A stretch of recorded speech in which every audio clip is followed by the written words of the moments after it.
Fáilte Arás. Today I'm going to read another story from the book Gaelic Ghosts. Yesterday I read The Ghost That Doesn't Want to Be a Ghost. Today I'm going to read The House That Lacked a Bogle. Now a bogle is a Scots word for a ghost, just in case you needed to know that. There once was a house that lacked a bogle. That would be no great thing for a house to be wanting in the ordinary way, but it happened that this house was in St Andrews. That being a town where every one of the best houses has a ghost, or a bogle, as they call it, of its own, or maybe even two, or even more. The folk who lived in the house felt the lack sorely. They were terribly ashamed when their friends talked about their bogles, seeing that they had none of their own. The worst of it was that they had but lately come into money and had bought the house to set themselves up in the world. They never thought to ask if it had a bogle when they bought it, just taking it for granted that it had. But what good was it to be having a fine big house if there was no bogle in it? In St Andrews anyway. The man of the house could be reckoned a warm man with a tidy lot of money at his bankers, while his neighbour McParlin had a hard time of it, scraping enough to barely get by.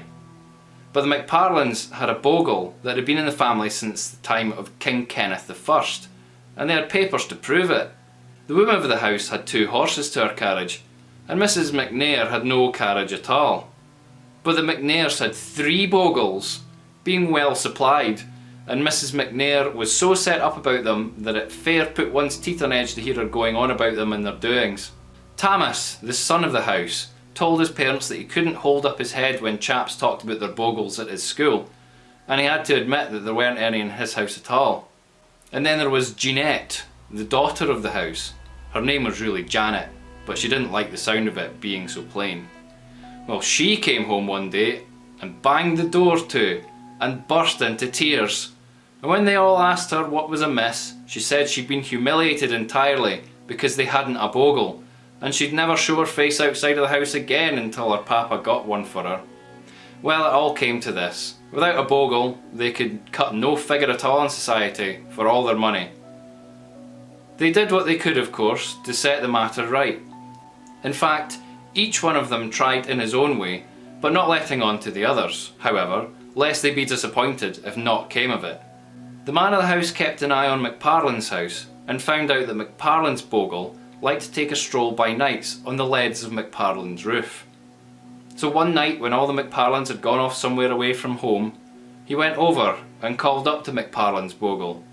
After a bit of havering, the man got down to the point. "Do you not get terrible tired of haunting the same old place day in and day out?" he asked. "What way would I be doing that?" the bogle asked, very much surprised. "Och, 'twas just a thought I had," said the man. "You might be liking to visit elsewhere, maybe." "That I would not," said the bogle flatly.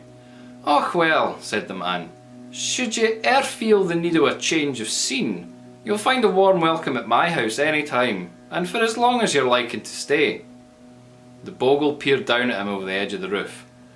"Thank you kindly," said he, "but I'll bide here with my own folks, so dinna expect me."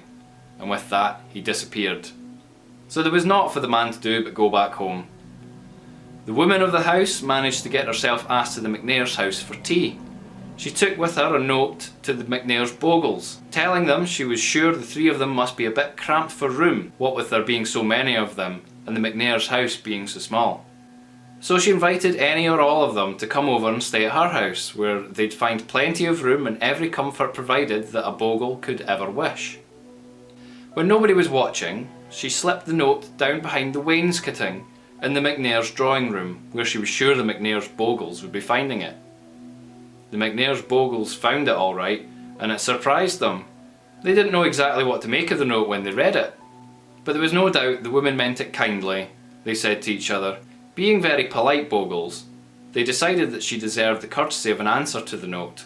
And since none of them was very much for writing, the least they could do was to send one of themselves to decline the invitation. The woman had paid them a call, so to speak, so one of them went to attend to it that same night. The bogle met up with the woman of the house just as she was coming out of the linen press with a pile of fresh towels in her arms. The maids had left that day, being unwilling to remain in a house so inferior that it had no bogle in it. She'd have been startled out of her wits had she not been so glad to see the Bogle. "Och then," said she, "'tis welcome you are entirely." "Thank ye kindly," said the Bogle. "You'll be stopping here, I hope?" questioned the woman eagerly. "I'm sorry to be disappointing you," said the Bogle, "but I'm not staying.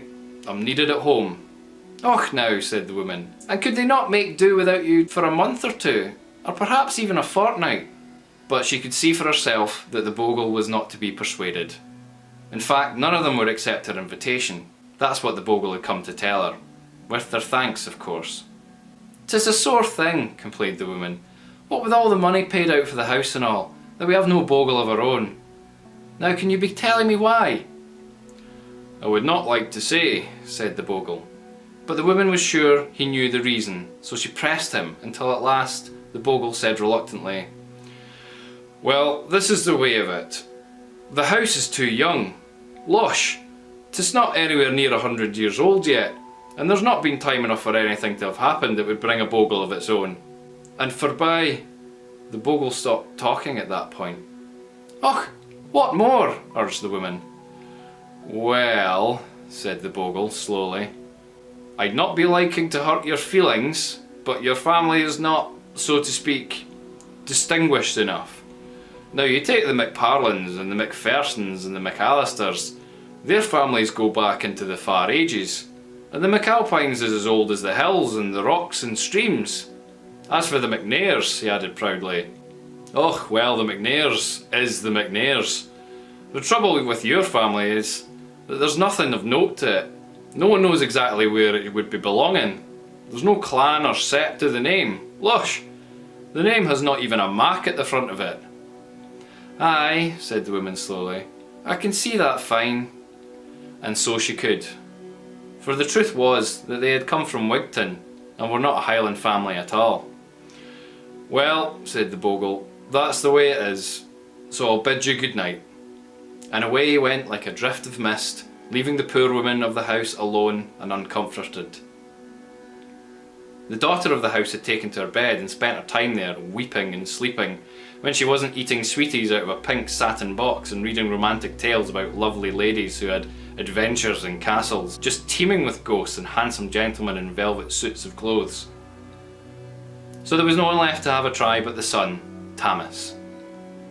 It must be admitted he did the best he could, even if it turned out that he was maybe a little bit too successful. Tammas had got to the place where he kept out of the way of his friends on account of the shame that was on his family, he being young and full of pride. He only went out by night, taking long walks in lonely places all by himself. One night he was coming back from one of these walks, and he came along by a kirkyard. It was just the sort of spot that suited his gloomy thoughts, so he stopped and leaned over the wall to look at the long rows of gravestones. All those graves lying there, he thought, with many a Bogle from them stravaging through the town and not one of them for us. 'Tis not fair on us. He stopped to think about the injustice of it, and then he said out loud, "If there's a Bogle amongst you all who's got no family of his own, let him just come along with me. He can bide with us and welcome." And with a long, deep sigh, he turned back up the road and started for home. He'd not gone more than 20 paces past the end of the kirkyard when, of a sudden, he heard a fearful noise behind him. It was so eerie that it near raised the hair right off him from his head. It sounded like a cat yowling and a pig squealing and a horse neighing and an ox bellowing all at one and the same time. Tammas scarcely dared to turn and look, with the fright that was on him, but turn he did, and he saw 'twas a man coming towards him. He was dressed in Highland dress with kilt and sporran, jacket and plaid showing plain, and the moonlight glinting off his brooch and shoe buckles and off the handle of his dirk and his hose. He carried a pair of bagpipes under his arm, and that was where the noise was coming from. "Wheesht, man," called Tammas, "leave off with the pipes now. The racket you're making's enough to wake the dead." "'Twill do no such thing," said the piper, "for they're all awake already, and about their business, as they should be, it being midnight." And he put his mouth at the pipes to give another blow. "Och, then you'll wake all the folks in St Andrews," protested Tammas. "Give over now, that's a good lad." "Och, nay," said the piper soothingly. "St Andrew's folk will pay us no heed. They're used to us. They even like us." By this time he had come up to Thomas, where he stood in the middle of the road. Thomas took another look at him to see who the piper was, and losh, 'twas no man at all. 'Twas a Bogle. "'Tis a strangely queer thing," said the piper sadly. "I've been blowing on these things all the days of my mortal life till I plain blew the life out of my body doing it. And I've been blowing on them 200 or 300 years since then, and I just cannot learn how to play a tune on them." "Well, go and blow somewhere else," Thomas told him, "where it's lonely, with none to hear you." "I'd not be liking that at all," said the piper. "Besides, I'm coming along with you." "With me?" Thomas cried in alarm.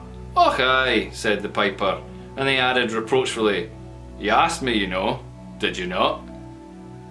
"I suppose I did," Thomas admitted reluctantly, "but I'd no idea there'd be anyone listening." "Well, I was there," the piper said, "and I was listening. I doubt that I'm the only Bogle in the place without a family of my own, so I accept the invitation, and thank you kindly. Let's be on our way." And off he stepped with his kilt swinging, and his arms squared just so, and the pipes going at full blast. Thomas went along with him because there was nowhere else he could go at that hour but back to his home. When they got home, Thomas opened the door, and into the house the two of them went. All the family came running to see what was up, for the pipes sounded worse indoors than out, since there was less room for the horrible noise to spread. "There!" Thomas shouted at them all, raising his voice over the racket of the bagpipes. "There's your Bogle for you, and I hope you're all satisfied." And he stamped up the stairs and into his room, where he went to bed with his pillow pulled over his ears. Strange to tell, they really were satisfied, because now they had a Bogle and could hold their own when they went out to society. Quite nicely as it happened, for they had the distinction of being the only family in the town that had a piping ghost, even if he didn't know how to play the pipes. It all turned out very well after all.